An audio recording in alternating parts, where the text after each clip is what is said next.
ಇಷ್ಟು ಕಲ್ಲು ಒಬ್ಬರೇ ಇಟ್ಟೆ 4 ಕಲ್ಲು ಅದಕ್ಕೆ ಕೆಳಗಡೆ ಗ್ರಿಪ್ ಕೊಟ್ಟವ್ರೆ. ಗೊತ್ತಾ? ಅದೇ ಯೋಚನೆ ಮಾಡ್ತಾ ಇರೋದು ನನ್ ಗಾಡಿದೆಲ್ಲ ಯೋಚನೆ ನನಗೆ. ಆ ಕಲ್ಲು ಹೆಂಗಿಟ್ಟವ್ರೆ ಅಂತ ಯೋಚನೆ ಮಾಡ್ತಾ ಇದ್ದೀನಿ. ಕಾರಣ ಅಶ್ ಮಹಾನ್ ಬಾಬು ಅವರು ಕಲ್ಲಿಟ್ಟಿರೋದು. ನಾನು ಯೋಚನೆ ಮಾಡ್ತಾ ಇರೋದು ಆ ಕಲ್ಲಿಟ್ಟಿರೋದು ಯಾರು ಅಂತ. ನೋಡ ಅಲ್ಲಿ ಯಾರೋ ಕಾಣಿಸ್ತಾ ಇದಾರ, ಅವ್ರು ಕೇಳೋಣ ಬಾ ಹೋಗಿ. ಬಾಣ ಬಾಣ ಬಾಣ ಅಲ್ಲೇ ಇದಾರ, ಬಾ ತೋರ್ಸ ನೋಡೋಣ. ಬಾಣ ಯಾರು ಅವ್ರು? ಯಾರು ನೋಡೋಣ ಬಾ.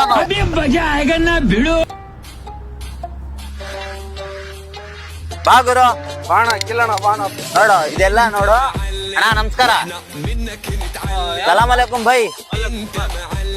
ನಿಮ್ಗೆ ಒಂದ್ ಮಾತು ಕೇಳ್ಬೇಕಾಗಿತ್ತು. ಈ ಕಲ್ಲನ್ನ ಹಿಂಗ್ ಇಟ್ಟಿರೋದು ಯಾರಣ್ಣ? ಡೌಟ್ ಐತೆ ನಮ್ಗೆ ಸ್ವಲ್ಪ. ನಮ್ದು ಶ್ರೀನಿವಾಸಪುರ ನಾವು. ಶ್ರೀನಿವಾಸಪುರನಾ? ನಾವು ನಿನ್ ಕೋಲಾರಲ್ಲಿ ಇದ್ದಿದ್ರೆ ಗೊತ್ತಾಗ್ತಾ ಇತ್ತು ಯಾರು ಇಟ್ಟಿರೋದು ಕಲ್ಲಂತ. ಯಾಕಣ್ಣ?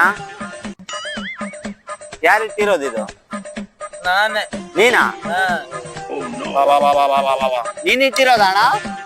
ಅಣ್ಣ ನೀನೇನಾ ಇಟ್ಟಿರೋದು? ಹೌದಾ? ಕೇಳ್ ನೋಡ್ ನಿನ್ ಕೋಲಾರಲ್ಲಿ. ಹೌದಾ? ಒಂದ್ ನಿಮಿಷ ಇಲ್ಲೇ ಇರೋಣ. ಅಣ್ಣ ಒಂದ್ ಕಲ್ಲು ಎತ್ಕೊಂಡ್ ಬಾ ಅಣ್ಣ. ಕಲ್ಲು ಒಂದ್ ಎತ್ಕೊಂಡ್ ಬಾ. ಅಣ್ಣ ಅವ್ರು ನೋಡ್ಬೇಕು ಇವತ್ತು ಪ್ರೆಜರ್ ಹೆಂಗಿದೆ ಅಂತ. ಹೌದಾ? ಹೌದು ಅಣ್ಣ. ಇರೋಣ. ನಿಮ್ ಜಿಯಲ್ಲಿ ದಮ್ಮಿದ್ರೆ ಆ ಕಲ್ ಸ್ವಲ್ಪ ತಗ್ತಾನ ನೋಡೋಣ. ಇವಾಗ ಆಗಲ್ಲ ನಮ್ ಕೈಯಲ್ಲಿ. ನೋಡೋಣ, ನೋಡ್ಬೇಕು. ನಾವು ತುಂಬಾ ಅಭಿಮಾನಿ ಅಣ್ಣ. ಇಲ್ಲ ಇವತ್ತು ತುಂಬಾ ಆಗಲ್ಲ. ಫ್ಯಾನ್ ಫಾಲೋಯಿಂಗ್ ಅಣ್ಣ ನಿಮ್ದು. ಆಗಲ್ಲ. ನಮ್ಗೆ ಆಸೆ ಐತಣ್ಣ. ಆಗಲ್ಲ. ನಮ್ ಫಾಲೋವರ್ಸ್ ಎಲ್ಲ ನೋಡ್ತಾವ್ರ. ಸ್ವಲ್ಪ ಆದ್ರೂ ಇದಕ್ಕೆ ಅಲ್ಲಾಡ್ಸ್ ನೋಡೋಣ. ಅಲ್ಲಾಡ್ಸು, ಅಲ್ಲಾಡ್ಸೋಣ. ಸ್ವಲ್ಪ ಆದ್ರೂ ಅಲ್ಲಾಡ್ಸೋಣ ನೋಡೋಣ. ಸ್ವಲ್ಪ ಆದ್ರೂ ಅಲ್ಲಾಡ್ಸೋಣ, ಅಲ್ಲಾಡ್ಸೋಣ. ಅಲ್ಲಾಡ್ಸೋಣ. ಇವಾಗ ಆಗಲ್ಲ. ನಾಳೆ ಇವತ್ತು ಹಬ್ಬ ಬೇರೆ, ಬಿರಿಯಾನಿ ಮಾತ್ರ ತಿಂದಿರ್ತೀಯ ಹೊಟ್ಟೆ ತುಂಬಾ. ಸ್ವಲ್ಪ ಅಲ್ಲಾಡ್ಸು ನೋಡೋಣ. ಅಲ್ಲಾಡ್ಸು. ನೋಡು ಹೆಂಗ್ ಅಲ್ಲಾಡ್ಸ್ತಾ ಇದೆ. ಈ ನನ್ ಮಕ್ಳು ಅಣ್ಣ, ಈ ನನ್ ಮಕ್ಳು ಒಂದೊಂದಲ್ಲ ಅಣ್ಣ, ನಮ್ಗೆ ಒಂದೊಂದಲ್ಲ ಅಣ್ಣ.